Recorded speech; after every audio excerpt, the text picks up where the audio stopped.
Good morning বন্ধুরা, সকাল সকাল কুয়াশা ভরা একটা দৃশ্য দিয়ে ভিডিওটা শুরু করলাম।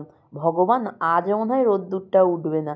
কয়েকদিন ধরে তো রৌদ্রের দেখাই নেই, আমার ভিজে জামা কাপড়গুলো সব পড়ে রয়েছে। আর এদিকে যখন এলাম দেখো চারিদিকটা এত কুয়াশা, এত কুয়াশা। এই পায়রাটা কোথা থেকে যে এসে বসে আছে সে আর রাস্তা খুঁজে পাচ্ছে না যাওয়ার। যত বেলা গড়াচ্ছে ততই যেন চারিদিক কুয়াশাতে ভরে যাচ্ছে। এই দেখে নিচে এলাম, এসে দেখি প্রায় 7:45টার কাছাকাছি। ব্রাশ নিয়ে যখন ব্যালকানিতে গেলাম দেখি পায়রাটা আবার আমাদের অ্যাসবেস্টারের চালে এসে বসেছে, মানে প্লাস্টিক অ্যাসবেস্টার চালে এসে বসে আছে। আমি ব্রাশ করছি আর একটু ভিডিও তুলে নিলাম। তারপর হঠাৎ করেই চোখ গেল, দেখো কুয়াশাগুলো কেমন নিচের দিকে নেমে আসছে, খুব আবছা বোঝা যাচ্ছে। ভাবলাম তোমাদের সাথে শেয়ার করি।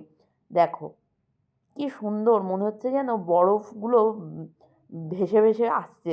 যাই হোক, এইসব দেখে কিছু কাজ সেরে সকালবেলা চা নিয়ে বসে পড়লাম। একটু গরম গরম চা খেলে ভালো লাগে। বিছানাটা তুলবো বলে ছেলে আবারও শুয়ে পড়েছে বিছানার মধ্যে উঠে।